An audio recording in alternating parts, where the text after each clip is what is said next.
Hello, I'm Beth Joey and welcome back to my YouTube channel. If you're new here, welcome.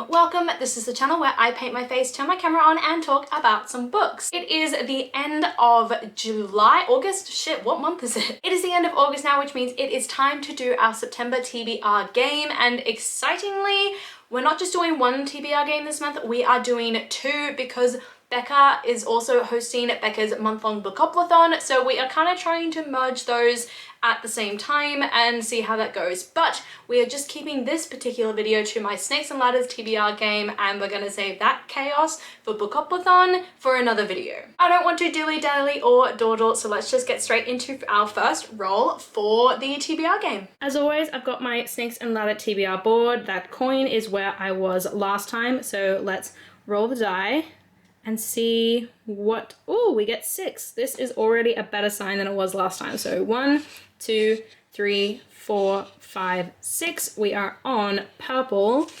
The purple prompt is multiple characters featured on the cover. It's a cover prompt. 1 minute timer on the clock. I have to find a book with multiple characters featured on the cover, and I'm just going to take you on a little tour of my phone because I'm actually trying to read a bunch of books off of my Kindle library at the moment. So let's see if any of those books, there we go. Bridge Kingdom.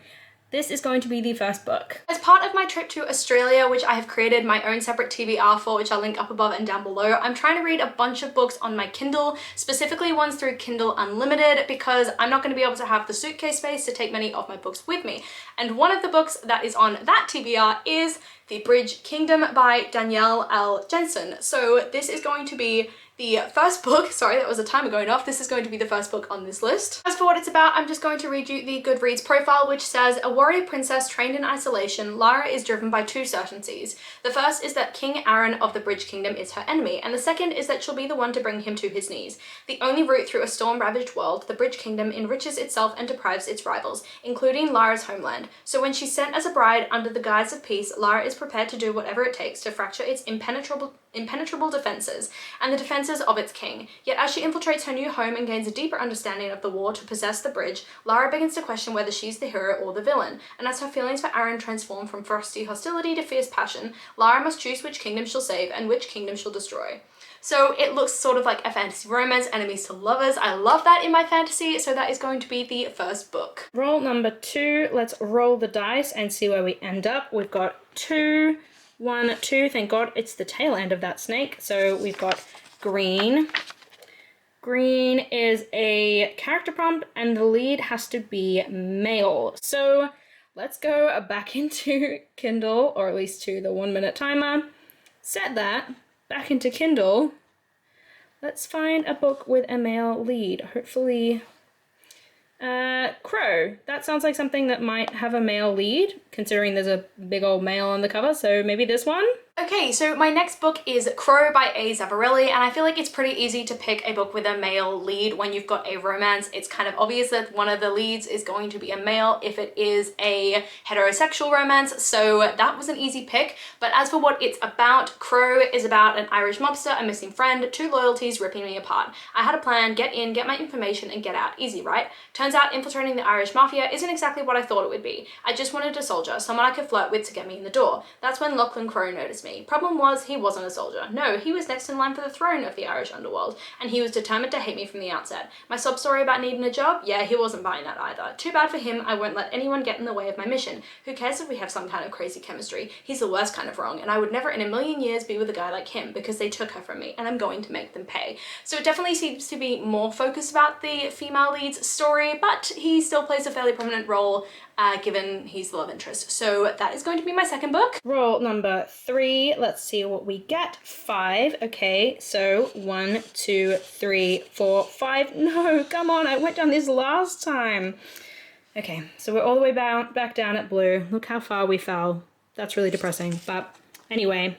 Blue is a genre prompt and I have to find a thriller. 1 minute timer on the clock. I know none of the books that I'm supposed to be reading for my Australian TBR are thrillers, so we are going to rush over to my bookshelf here and pick something that is on my list for fall. And I think I'm going to go with The Last Girl by Goldie Moldavsky, which is either a thriller or a horror, but I feel like they're interchangeable for me because I don't really read much of either. Maybe this is against the rules, but I use thriller and horror interchangeably because I don't read much of either, and I always think the two are both equally thrilling and horror-filled for me. So this is technically horror, I think, but I'm going to count it as a thriller, and it's a book that I really, really want to read as part of my fall TBR or my spooky season TBR. One of the two, can't remember. I'll link it up above and down below so you can check it out. And it is The Last Girl by Goldie Moldavsky. I bought this at Yalk, which I was completely sold on this by the Electric Monkey stand. But I mean, it wasn't a hard sell because I was looking to buy a lot of books that day. And as for what it's about, it says, when it comes to horror movies, the rules are clear. Avoid abandoned buildings, warehouses, and cabins. Stay together, don't split up, not even to check something out.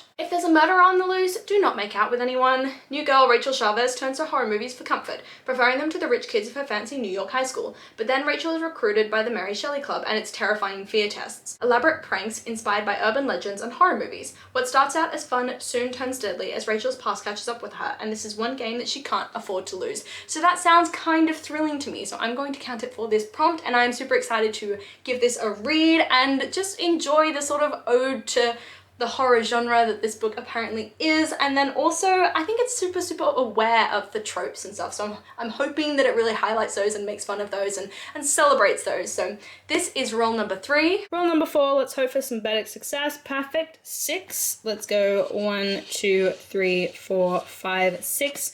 Blue again. So we are looking for a biography or an autobiography, which is definitely not on my Kindle list either. So we'll get the 1-minute timer up and hopefully find a biography or an autobiography that I'm actually looking to read. And this doesn't count as just a regular nonfiction. It has to be a biography or an autobiography. None of these in here really fit that criteria, which is kind of irritating. So let's look at my other shelf. Definitely nothing in there.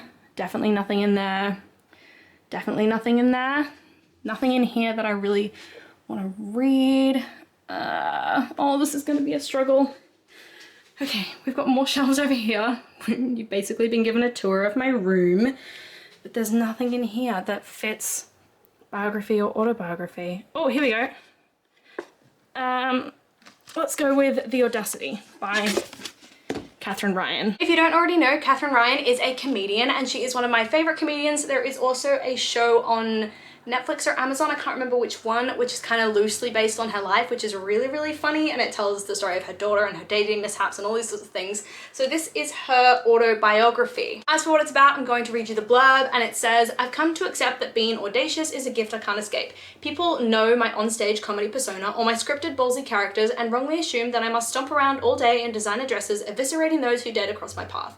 But mostly I'm just sat eating pickles and being nice to some dogs. Whatever strangers think of me is fine with me. How audacious is that? I can always take a joke and I don't waste time worrying about things I can't control.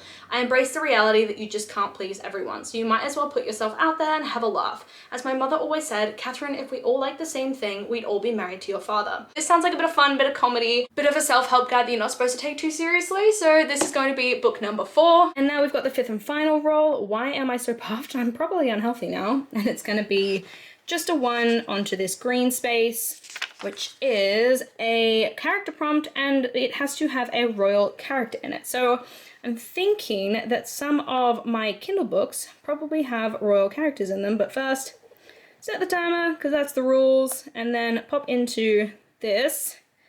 I feel like Savage Lands probably has some royal characters in it. Okay, I've done some Googling and it's not super obvious about the royal, so I'm not sure about it. So I stopped the timer at 37, which is where we were when I picked the book, but let's resume it and try and find another book in my Kindle list which has royal characters in it.